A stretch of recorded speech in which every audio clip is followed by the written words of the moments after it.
Hi there, this is Datila with 3 Years of Wrestling, being the Wrestling Time Post Show. And for tonight, I will be reviewing Monday Night Raw. Okay, so Monday Night Raw kicked off with the Brock Lesnar and Bobby Lashley segment. Like, Bobby Lashley was already in the ring, and he was basically keeping his promise. He said he was going to call out Brock Lesnar last week, and that's exactly what he did. He called out Lesnar, and they just went at it. I mean, like, Bobby Lashley speared Brock Lesnar to the barricade. He speared him onto the announce table. They broke the announce table with the spine buster. And it was just pure madness to kick off Monday Night Raw. I mean, officials were out there. The locker room was out there. Interesting that Kira Cesaro was out there. I had no idea why he was out there. Shelton Benjamin and Cedric Alexander were out there. So I wonder if they're going to kind of like a first hint of maybe reuniting the Hurt Business. But this was a great way to kick off Monday Night Raw. And see, I don't mind this at all. I don't mind Brock Lesnar being in a feud like this. I don't mind this feud. It's better than to have Brock Lesnar go after Roman Reigns for the bajillion time. But this is a really good way to kick off Monday Night Raw. And it's totally selling me on their match at Crown Jewel. Okay. So to move on, we had the Good Brothers versus Alpha Academy. And this was the Good Brothers' first big match back since they came back to WWE last week. And this was a decent match. It wasn't too bad of a match. Of course, the Good Brothers did win with the Magic Killer 2, Chad Gable. But, so, I do have a news report. It's from Fightful Select. Fightful Select reporting that WWE... Oh, hold on. Fightful Select reports that the Good Brothers are working in New Japan without contracts and had committed to dates through January's Wrestle Kingdom show. It is confirmed to us that New Japan Pro Wrestling were very aware that Gallows and Anderson were headed to WWE, and future New Japan dates are still happening. We've even heard from one side that there are hopes that the January 4th Tokyo Dome show is still on the table. But a lot can happen between now and then. They were told that Anderson and Gallows were only under a verbal commitment in Japan, and those duties are being allowed to be fulfilled. However,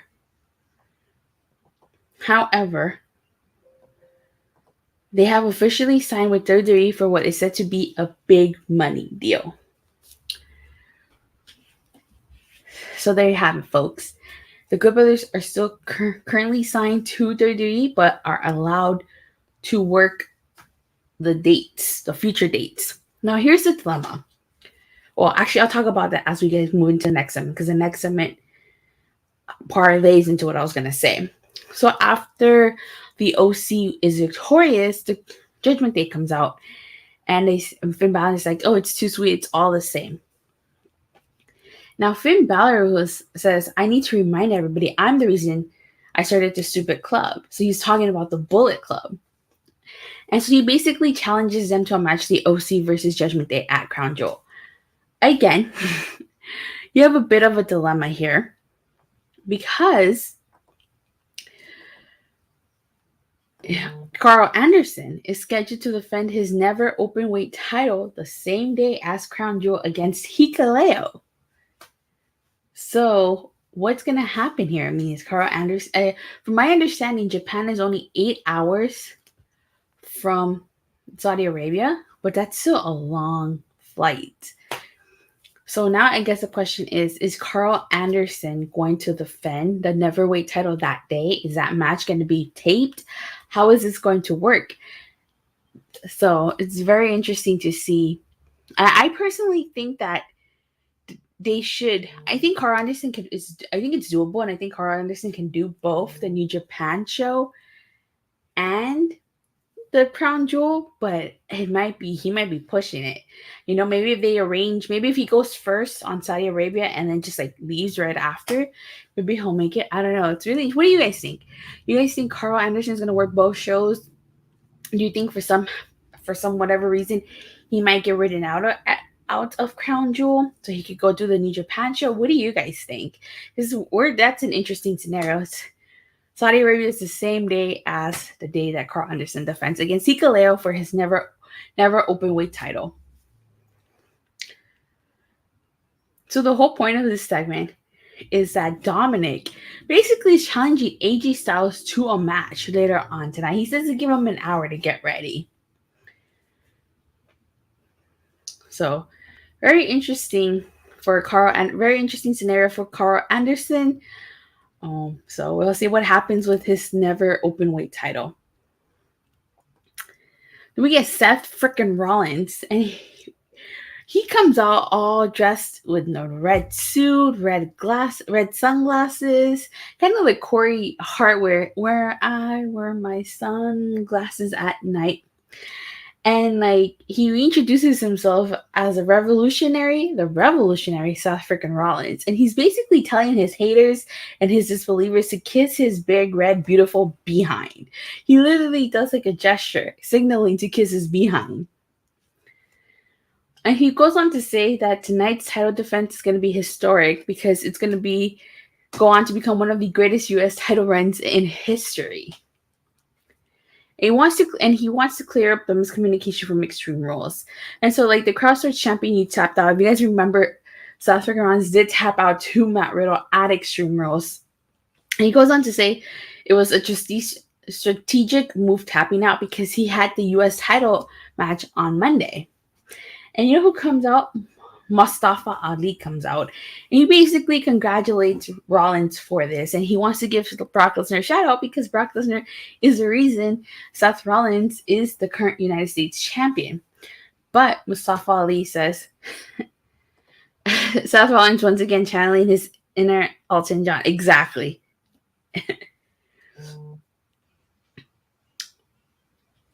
So basically, if you guys remember last week, Mustafa Ali made a challenge to Bobby Lashley. Bobby Lashley promised him he would be the next challenger once he beat Seth Rollins. However, as we know, Seth Rollins beat Bobby Lashley. So Mustafa Ali was coming out to say that he still wants to challenge for the U.S. title. And Seth Rollins, being the heel that he is, denies Mustafa Ali that chance. He tells him to get to the back of the line.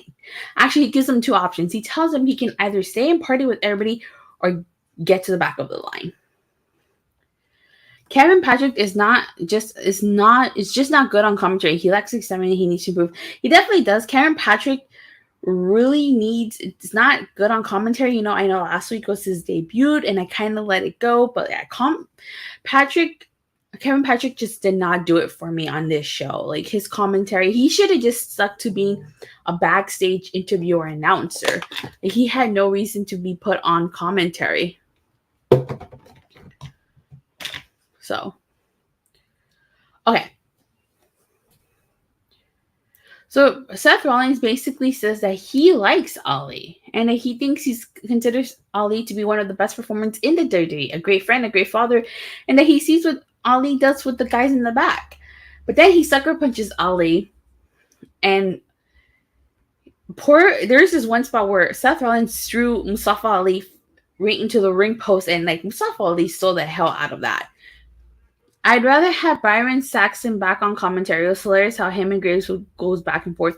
Exactly. I actually like the dynamic of Corey Graves and Byron Saxton. I don't know what's going on with Kevin Patrick and Corey Graves, but it's just not working for me. Kind of brings their vibe down. But anywho, like I was saying, so like I honestly would not mind seeing a Mustafa Ali versus Seth Rollins feud for the U.S. title. I would not mind seeing that. And I think that it's finally time for Mustafa Ali to get his chance to shine on the main roster because he's just kind of just been there. Next, we have Damage Control versus Bianca Belair and Candice LeRae. One of the things that I liked about this, one of my spots that I liked about this was when Dakota Kai grabbed Bianca Belair's hair. Everybody always goes after Bianca Belair's braid. They always grab her. But you know what? I totally understand. As someone that has long hair, and like that's the downfall of having long hair. It's like people always grab your hair.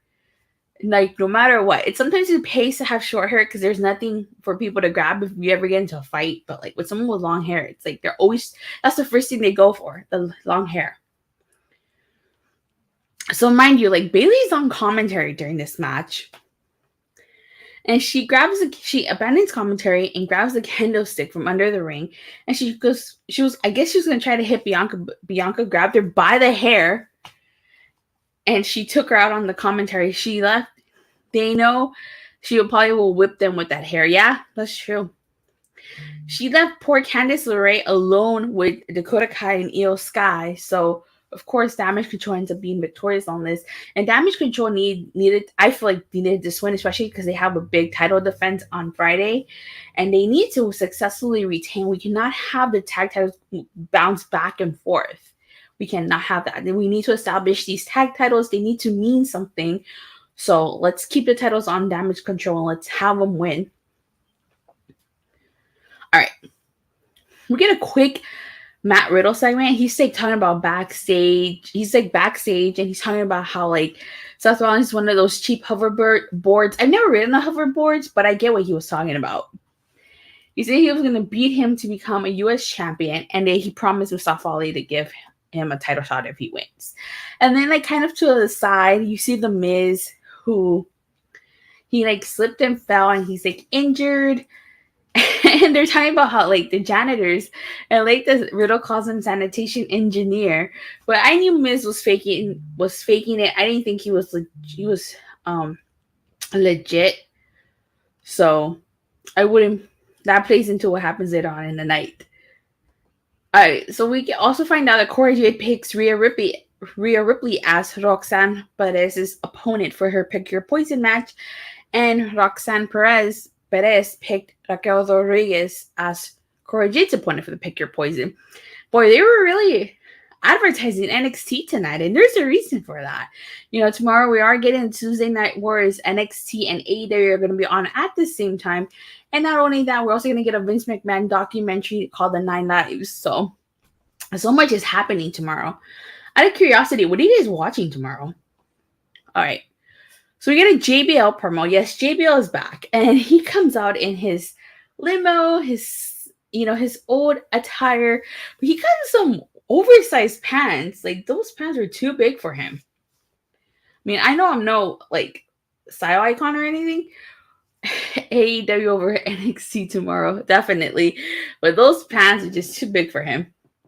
Now, JBL was like, he wanted to take this momentous occasion for the wrestling god and to come back to WWE. And he was like, from the bottom of his heart to the world, he wanted to apologize for doing this, of all places, in Oklahoma. Now, JBL, like, I forgot how good of a heel he was. Like, my God. And this promo reminded me just how good of a heel he was. Like, he got booed right out of that building. As you guys know, JBL is from Texas, so he was talking about how they should have done this in Texas since they are right next door. He basically says that Ray left Raw because I'm finally figured out what everybody knew a decade ago. And if you guys remember, Rey Mysterio's the reason JBL retired. Like, he beat him. I like how we got old school JBL again tonight. This was 2004 all over again. It definitely was. And so JBL again showing why he truly was the heel of his time on SmackDown. And he was there because he was going to introduce Baron Corbin. Yes, so Baron Corbin is now Baron Corbin again. He's no longer Happy Corbin. And he introduces him as the next wrestling god. And his opponent ends up being Dolph Ziggler, who JBL says has been stealing money from the WWE for over 15 years. And he brings up Hornswoggle. I think he's talking about how like the roster today would not be able to hang with people with the locker room. So, dang, JBL just being JBL. But I have to say, again, good promo by JBL. I know I said this already, and I'm going to say it again. Like, showing us why he truly was a heel. JBL managing Corbin is not going to make me care or get behind Corbin. Same here. I have to disagree with JBL. I don't think Baron Corbin is a modern day wrestling god. And it's so funny because like I remember they would call JBL a wrestling fraud or just a big loser. Like they had those signs that just a big loser. Oh my God, like those were the days. So this leads into Dolph Ziggler versus Baron Corbin, which wasn't a bad match, but I didn't do anything for me for Baron Corbin or for Ziggler, if you ask me. I The Baron Corbin JBL pairing could potentially work, but you gotta totally repackage Baron Corbin. I mean, he came out with a hat, the same happy Corbin theme song. Can you say yawn? The yawn match, bathroom break match, and he came out in a different attire, which didn't do anything for me. So I cannot take Corbin seriously like that. Having JBL in his corner can only do so much. Would he be able to talk and cut promos for Baron? Yeah, but Baron doesn't need that. So we need to totally JBL on commentary was great, but it was missing someone. Maggle, right? It was missing someone. So, but overall, I don't mind the pairing. I just wish we could get more out of it because that didn't do it for me. So we get an MVP promo, and he says that he's here to celebrate Strowman, his size and his strength. And that the very mention of Strowman strikes fear in the many, except for Omos.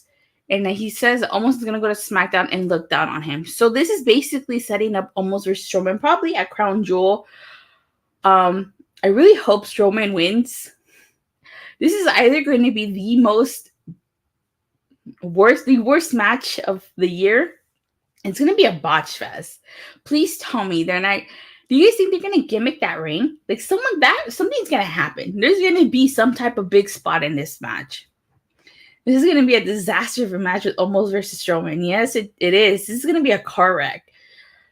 And I'm pretty sure Strowman's going to win, but my God, like it's not going to be. This is not going to be a spectacle. Let's just say with that. And afterwards, you get Cameron Grimes asking the Good Brothers to be his tag partners, calling it now the Ring Collapse, John, for tomorrow night on NXT. Now, they really sacked this NXT because, like I said earlier, they're going up against AEW. And I don't think, this is not a diss against NXT. I'm sure I don't watch NXT on a weekly basis. I don't. But it's going to be a hard fight against AEW. I will say that right now. I mean, it's going to be a hard fight. So, but hey, more power to NXT. If by some miracle they do manage to beat AEW, I would be genuinely surprised. But that explains why they were advertising a lot of NXTs and using the main roster stars. All right, so now this is a match this next match is probably the match that upset everybody. AJ Styles versus Dominik Mysterio. This match, just the outcome of this match upset everybody. Okay, so a couple spots. Dominik, of course, paying homage to his uncle Eddie Guerrero during the whole movement, and of course the Three Amigos. Now, even though the Good Brothers were at ringside, they did their part. However, Rhea Ripley played a huge factor in this match, and it's the reason why Dominik Mysterio was victorious. Now, yes, that upset a lot of people, but it makes sense storyline-wise because, like I said, you have the Good Brothers and AJ. They can take care of Dominik. They can take care of Finn Balor. They can take care of Damian Priest. But yet Rhea Ripley is not taking care of. She's the X factor. She's always going to be involved no matter what. So the question is, what do you do? Do you add a girl to the club? Or do you form a temporary alliance with the club? Like, how are you going to get this? You need to take care of Rhea. Obviously, WWE does not do intergender wrestling. So they're not going to strike Rhea. Once again, a wrestler carrying Dominik through a match. He's just terrible in the ring and terrible on the mic. Listening to him last week was insufferable. He needs work. He definitely does. He should go to NXT. So that's the question. What do you think is going to happen? Like, do they add someone to the OC? Or do they just form a temporary alliance with maybe Nikki ASH? Because she was Rhea's tag partner. So they could revisit that. Because she's going to be a factor. The OC is never going to win as long as Rhea Ripley is there. And I know it upset a lot of people that Dominik beat AJ, but when you stop to think about it, it makes sense. It makes sense. because of Rhea. If Rhea was not out there, then I could have seen AJ Styles beat Dominik. But because of Rhea, Dominik beat AJ Styles. So, or I would have maybe said Liv too, but she's on SmackDown. So, and that's another thing too. At least they explained why Baron Corbin was on Raw. Like they replaced him with Ray, since you guys remember, Rey Mysterio went back to SmackDown. So backstage, we get Johnny Gargano visiting the Miz in in the nurse's office or the trainer's room. He's getting checked up, and he's basically threatening to sue or whatever. And I knew he was faking because he got up right away. Johnny Gargano basically comes out and says that if he wants to get this match out of the way, he needs to tell the truth about what happened with him and Loomis. And the Miz basically says that once he's done with Loomis, he's got a score to settle with Gargano. And we're supposed to get Miz versus Dexter Loomis. And if Dexter Loomis won, he would stay on Raw. However, the Miz does attack Dexter Loomis with the steel chair, so the match doesn't take place. And I'm not really sure where this storyline is going because they drew out Dexter versus Miz for too long. Now, if this leads to like a Ciampa versus Gargano, then I'm okay with that. But just right now, I can't tell where this is going, and I don't really care for Miz and the Dexter Loomis storyline anymore. It's just way overdue. All right, so here's an interesting thing. So backstage, we had Damage Control talking. They're saying how they got rid of Alexa Bliss and how they got rid of Asuka. And Bayley is going to show Bianca next week what it's like when she's back in control. So it's very interesting that they said that they took out Alexa Bliss and Asuka because now Bianca Belair needs friends. Yes, you can have Candice LeRae, but she's still outnumbered. So what does that mean? Do Sasha Banks and Naomi come back? Is Becky Lynch almost healed and she's going to come back from injury? Like, what do you guys think that means? I think maybe Sasha and Naomi might come back, but it's a long shot. So, but it's building to something, that's for sure. Next, we get an Elias, concert. So they are still prolonging this. It's like WWE doesn't know where to go with the storyline. They're clueless with this, yes. So we get Elias concert, and I was so happy because I got to walk with Elias again. And I was really looking forward to this segment of Raw. And so he starts talking about, he mentions his younger brother Ezekiel. He says his career was tragically cut short. But he says that the show must go on, and he asks who wants to walk with Elias. And he was about to play a song, but then Matt Riddle comes out with bongos. And Elias is kind of like, I don't want to say he's upset. I'm not even going to read your comment, Michael. And so Matt Riddle tells him if he wants to hit the bong, which I think he meant like an actual bong, not the bongos that he had. And Matt Riddle says that he would get zeked up when Ezekiel was here, which I thought was hilarious that he mentioned that. And he basically wants to play with Elias, and he says that maybe someday they'll play together. And Riddle says he knows the universal truth, which we all know that WWE stands for walk with Elias. So I was really happy for that. And in the middle of Elias playing, he gets interrupted again, but this time by Seth freaking Rollins. And so this leads into the U.S. Championship match, Seth freaking Rollins versus Matt Riddle. And interesting that Elias stays at ringside. He doesn't leave. He just stays there. Does that mean it's the same old? I thought they would switch up his gimmick. No, why would they switch up his gimmick? Elias is perfect. So this match, I know we just seen it like at Extreme Rules. So it wasn't a bad match. Anybody watch SpongeBob? Like Matt Riddle wearing those green trunks with like the purple flowers kind of reminds me of Patrick Star from SpongeBob SquarePants. I really like that knee to the jaw of Rollins, which was followed by bro Derek. And oh my god, when Rollins did the frog splash and Riddle caught him with the triangle, that was pretty cool.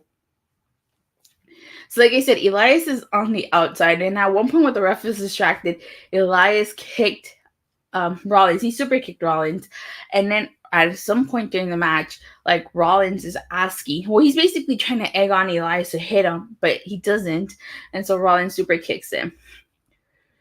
And Matt Riddle does a DDT to Seth Rollins, and when Elias enters, Seth Rollins sends Matt Riddle into Elias, and he does a stomp to Riddle, and so Seth freaking Rollins is victorious. And then afterwards, he stomps Elias.